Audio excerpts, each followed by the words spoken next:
Thank you for joining Toxic to Triumph. My name is Matthew Pfeiffer. In today's episode, we're going to be talking about financial abuse with the trusted banker, someone who I connected with on TikTok. I'm looking forward to having this conversation with you, and I will talk to you soon. I'm excited to let all of you know that my book, Oh Shit, I Think They're a Fucking Narcissist, is now available. You can find it linked in my bio, or you can go to my website, mattpfeiffercoaching.com. The reason why I wrote this book is that I wanted to make people very clear on what narcissism looks like, what the criteria behind it looks like, whether someone that you're a coworker with is a narcissist, whether someone you are a family member with is a narcissist. You're going to be able to tell the difference between someone who is overly confident and someone who's narcissistic. There's a very big difference. And are you going to be able to tell when you meet and when you encounter someone who is narcissistic? Looking forward to getting this into your hands. Make sure you go to my website, or you go to the link in one of my bios, whether it be Instagram, Facebook, or TikTok, or you can go to the link in the bio in the show notes of this show. Thank you all for all of your support. I'm looking forward to it.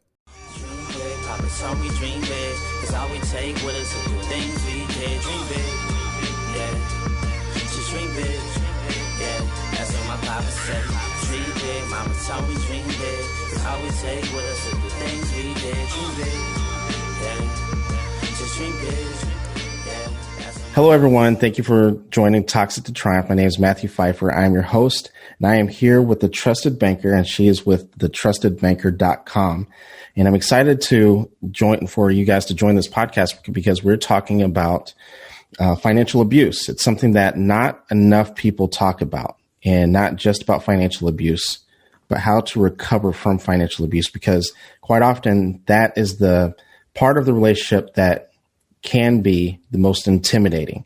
Recovering credit-wise, recovering financially, and especially if you are leaving a relationship later on in life. We have to talk about retirement. We have to talk about raising kids.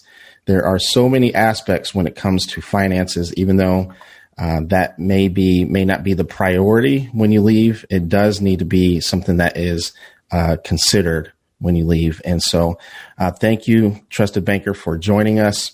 And tell us a little bit about yourself. I know you're calling from Costa Rica, and you know that I'm jealous about how beautiful it is down there. And just so you know that, one of my retirement plans, personally, I'm considering retiring in either Costa Rica or somewhere in Mexico myself. So tell us a little bit about yourself and tell us about Costa Rica. Well, thank you, Matt, for inviting me. I'm excited to be here. Yay. Yes, I'm in Costa Rica.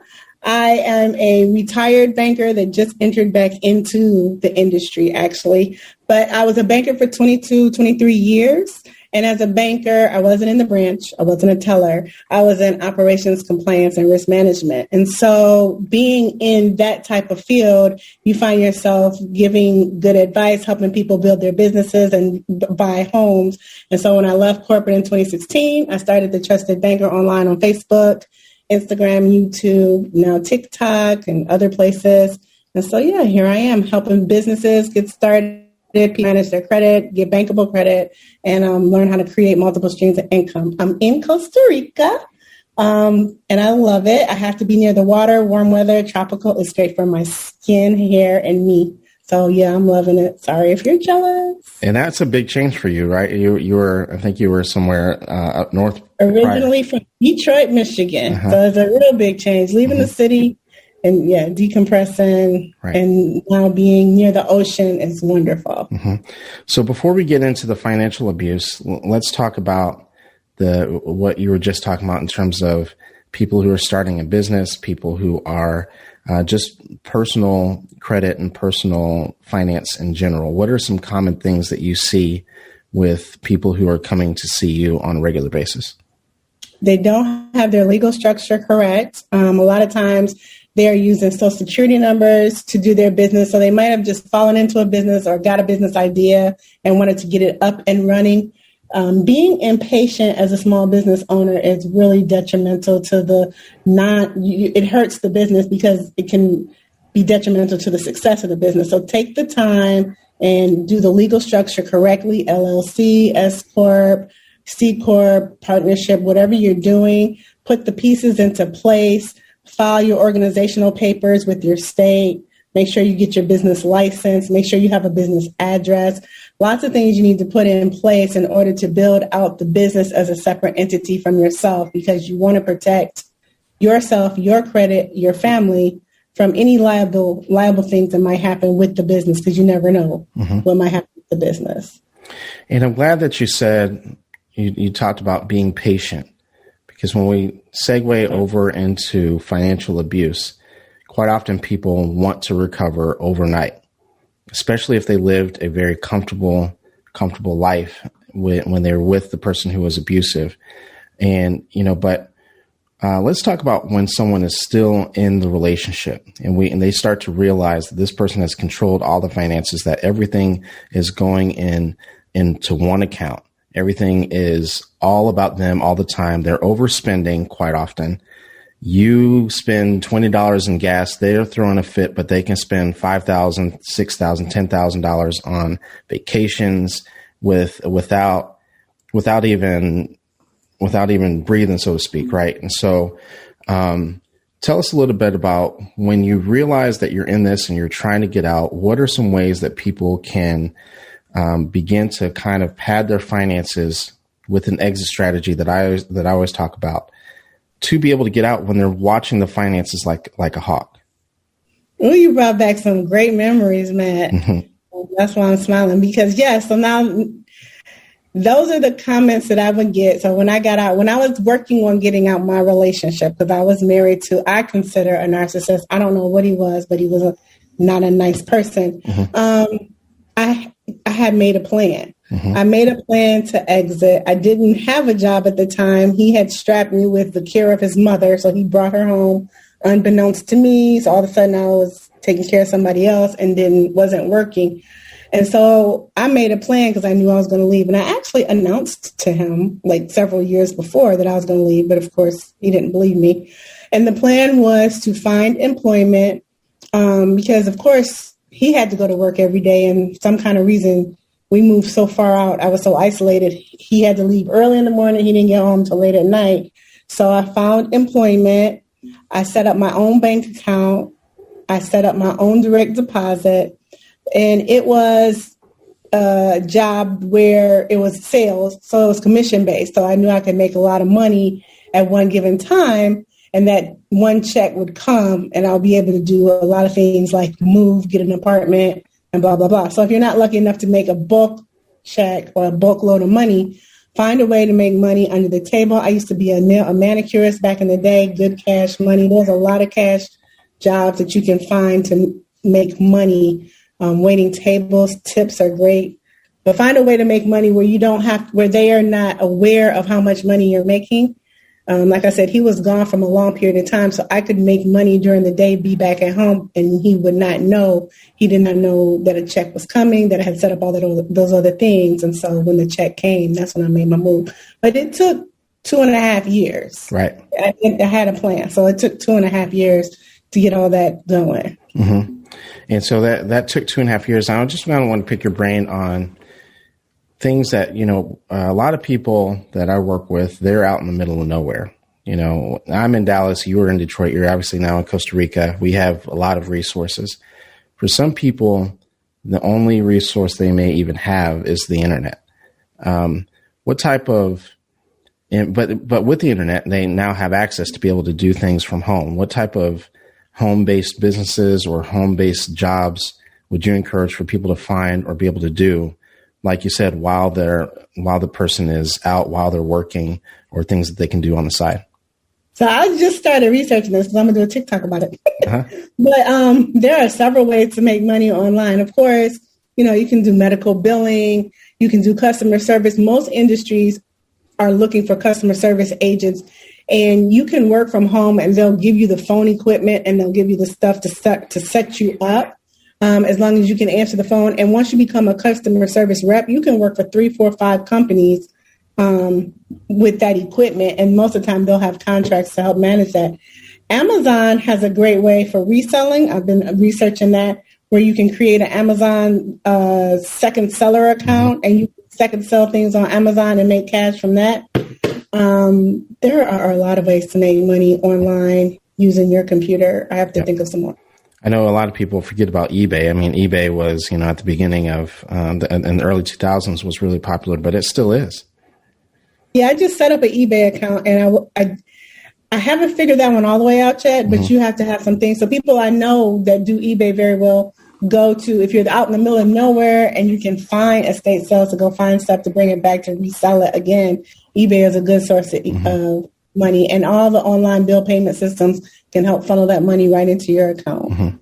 I know there's Upwork and Fiverr where you can be a freelancer, right? And there's a lot of people who are doing very well on those two sites, especially if you have a particular skill like web design.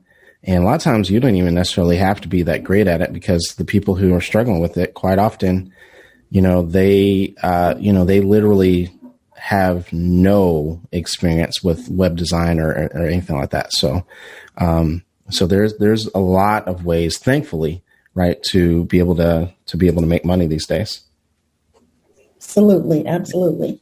And tell us, so once someone is actually out, this is where the patience actually comes in, where people begin to get impatient with the fact that they're now in a 1 or 2 bedroom apartment. They might be crashing on their family's couch, those sorts of things. And they're just so uncomfortable with the fact that they're not in this big 2, 3, 5 bedroom home, right? What is it like to actually recover from financial abuse when you're literally recovering from absolute nothing?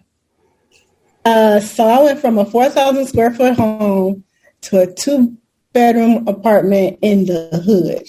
Okay. And it was serene. It was peaceful. I did not care. I did not care, because the peace of mind that I got from being away from the situation I was in was well worth it. It was 100% well worth it. I was at the brink of either about to have a nervous breakdown or, that was it. I was at the point where it's either me or him. And so I'm not going to have a nervous breakdown and let him win. So I won. So that's not the focus. The focus is your end goal, right? What's your end result? I had a 5-year plan. So I moved out, and for the first year I knew I was going to be in the hood.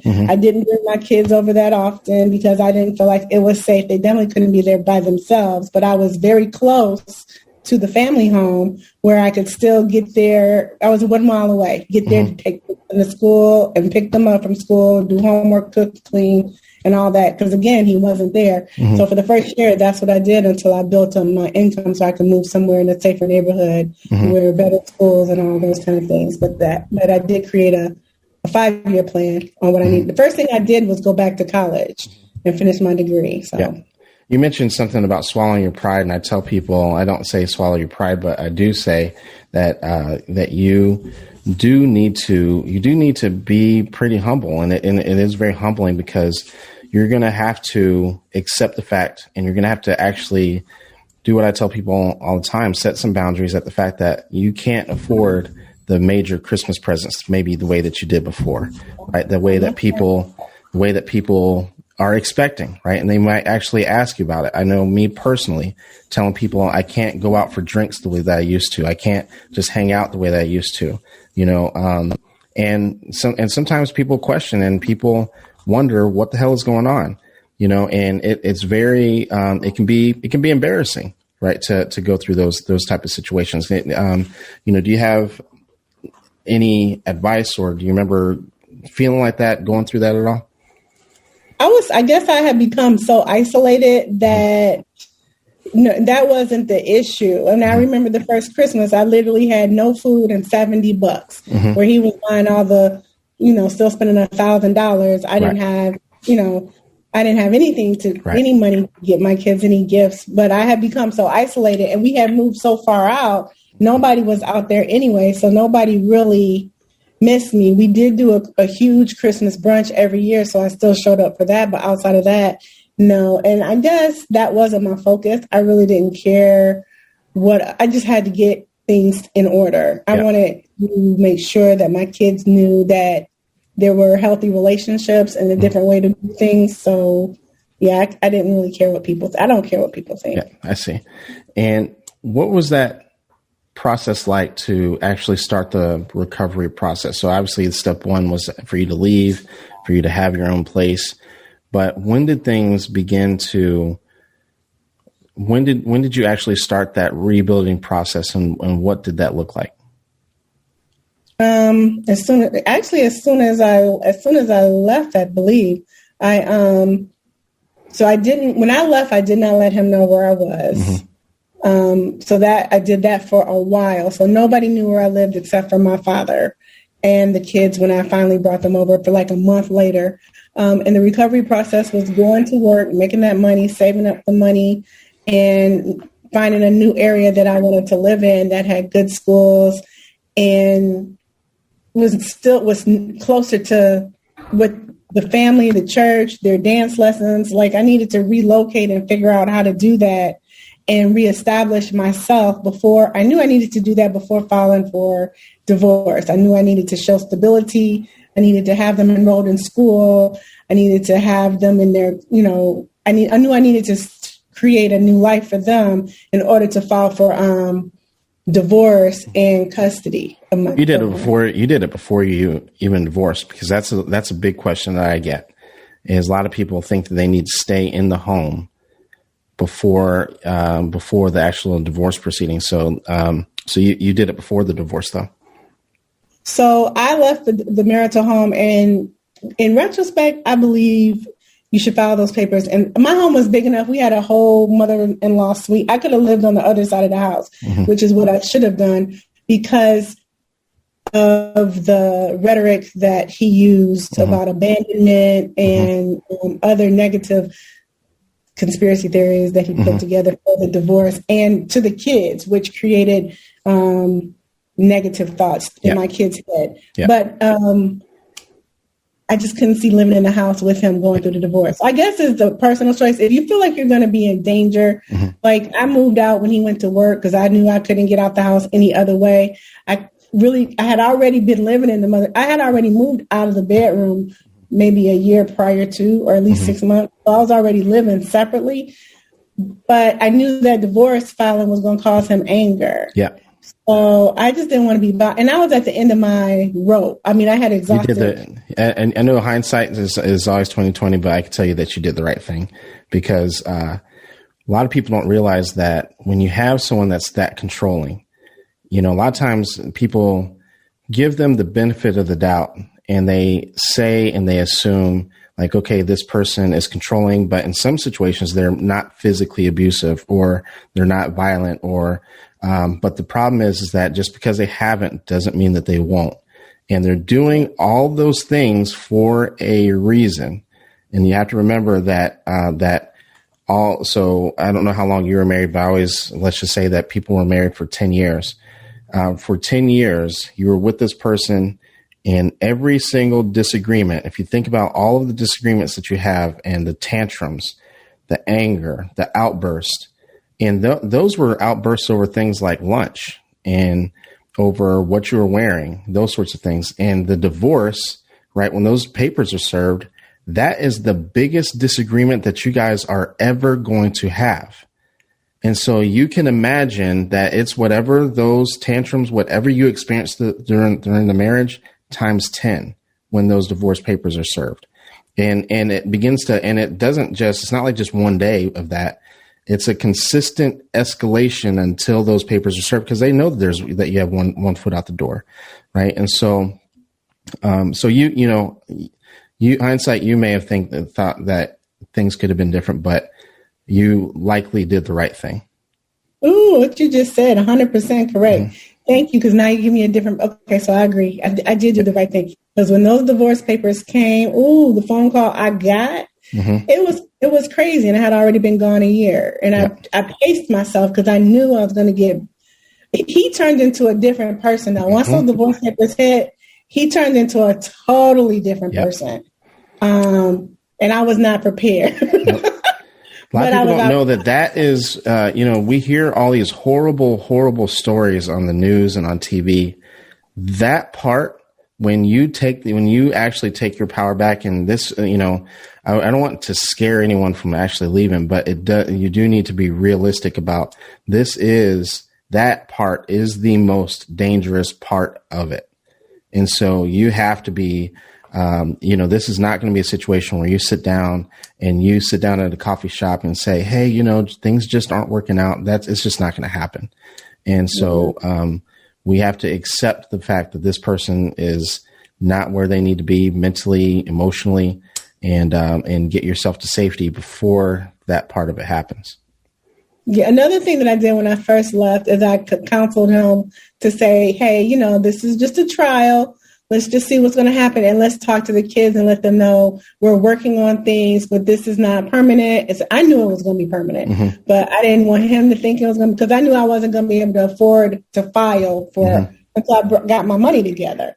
So that first year was all about him stalking me, then trying to be ultra, the romantic thing, and then mad, then romance, but it was never anything. He kind of left it alone. But yeah, once I filed the papers, totally different. So yeah, that hoovering phase that you're talking about, that going back and forth between Dr. Jekyll and Mr. Hyde. A lot of people, they allow for that to confuse them. And I tell them it's the same person, right? Because the good that you see in them is really just the bad in disguise, because abuse doesn't work without some good times in between, because they need the good times to allow for your guard to come down. Yeah, good. With all that being said, when did things begin to really start to turn around for you? Obviously you mentioned that you went back to school. You went back to school. What was your first job out of school? Did you get hired from your internship? What was that like? And when did things begin to start turning around? I want to say the day I graduated, I got a job offer. So that's number one. The day I graduated, I was on my way to Paris. That's number two. So I had to tell my new employer that I was going to France, and when I got back, I could start. And the degree just helped to open up doors. I went back to school and I changed I was pre-med. I was, chemistry major. I just went back to find out, how can I graduate the soonest? Not trying to finish the old dreams from years ago. If you want to do that, you may maybe do that later. You can always go back, but I knew I needed to get that degree to open up doors, and that's exactly what happened. So I had 1 year left when I reduced my degree to sociology from pre-med. And then, so you were hired, and then in terms of like budgeting and structuring finances for someone who's coming out of these types of situations, what does that actually look like? Make sure that So know how much you're going to be making if you get a new job. Hopefully, if you have a salary, you know what that salary is going to look like. And try to you still are not ready, I say, a year after, because you need to learn how to manage your money, because more than likely you weren't, and you want to be able to save money. And so make sure that you don't all go out and get the biggest and the brand. I still was not at my final destination. Right. I moved to another cheap apartment, but in a nice area, because at that time, my focus was quality schools. So I found one of the best public school systems in Metro Detroit for my kids to go to school to, and get them enrolled there, because they had been in private school prior to, in a real good school system. So I wanted to make sure that I got them in a good school system. So my focus still wasn't where I lived. I went to another 2-bedroom apartment, so the girls still had to share rooms. They still lived periodically in that 4,000 square foot house. They had to mama share a room in a 2-bedroom apartment, but that wasn't the focus. The focus was education and stability and in a better neighborhood. So. And just to kind of piggyback off of something that you just said, I know a lot of people who are in that situation, they assume and they think that they're not providing for their child appropriately, and they think that they're causing more damage to their child because they're in an apartment, or in the abuser is in a large house. A lot of times they feel bad about that, but your kids, a lot of times, guess what? They really just don't care. They love mom, they love dad. If you're the father in the situation, and what your kids want and what your kids need is actual stability, right? It is the fact that they feel free, they can talk to you. Do they miss some of the conveniences? I'm sure that at times they do, but at the same time, what your kids need is they don't need 2 healthy parents. They need at least 1 healthy parent that provides good structure, regardless if it is a mansion or if it's a 1-bedroom apartment. Yeah, that's a good point. But one of my kids did come back and say, I wonder what my life would have been like if we would have stayed out there. Some of the friends I made are doing, so well for networking purposes and stuff. But all of their lifelong friends that they made are now down here where we moved to, because I literally had the home. I don't know. I had the Kool-Aid home. All the kids came there, lots of sleepovers. I was carpooling everybody. I was totally involved. And they still have all those friends that I had kids that were homeless at my home, kids that had parents that didn't cook meals. So I would cook every, Monday and Wednesday, and the kids knew it. They would come over after school and eat. So I created an environment. I think, kids are going to always have something that made them comfortable, build friendships, and be as happy as possible. Yeah, I think one of the things that your daughter was missing, and she'll likely understand it a little bit. I know she's older now, but she's going to start to get it. Is she's going to start to see what the other side has to offer, right? And how controlling it actually is. And even if their friends were doing well, that doesn't necessarily mean that would have been the good environment for you either. Right. And she understood. She did come back last year or the year before and say, you know what, Mom, it's okay. You did good. That's the one. The youngest, still trying to repair that relationship, because what I've learned is that he still, to this day, is still talking about me and how I was, So we're working on our relationship, but we've been estranged. Yeah. For the last year or so. Yeah. They, it goes back to something I say all the time. They see you as a possession, not as a person, right? Where they can just let things go. They just see you as a possession that they always somehow want that control. Yeah, that's what I remember. That's what made me leave, when I was like, I feel like I'm just a piece in your picture. Like, as long as this, because there was no engagement, there was no intimacy, not sex, but conversations, being considerate, talking to me as a person. It was just like, as long as the picture is the whole picture, he was content. But as soon as I cracked that glass and tore the picture up, he was like, oh no. Yeah. And to this day, it's still, divorce doesn't solve anything. It just gives you distance. Which is what you need. Yeah. I mean, it doesn't solve them. It gives you the space and the peace that you need to be able to live your life free. Coming to Costa Rica set off a whole new thing. Like, he went on a rampage, and I know why. And I told my daughter, because she was telling me, because now he can't even mistakenly or whatever make me the reason of all the things. He can't talk about me because I'm not there, right? Right. So, it just took away a whole lot of power from him, and I wasn't even thinking about him. But he went on a rampage because I moved, and I haven't even talked to them in years. Right. Absolutely. But they want that control no matter what, because they think that you always belong to them. Let's talk about the fun part of it. When did you start to when did it transition from, so we had this stepping stone to the 2-bedroom apartment, I believe you said, or a better apartment, you said, to when did you actually get to a point where you're able to start thriving? And what does thriving actually look like financially once you've actually made this transition?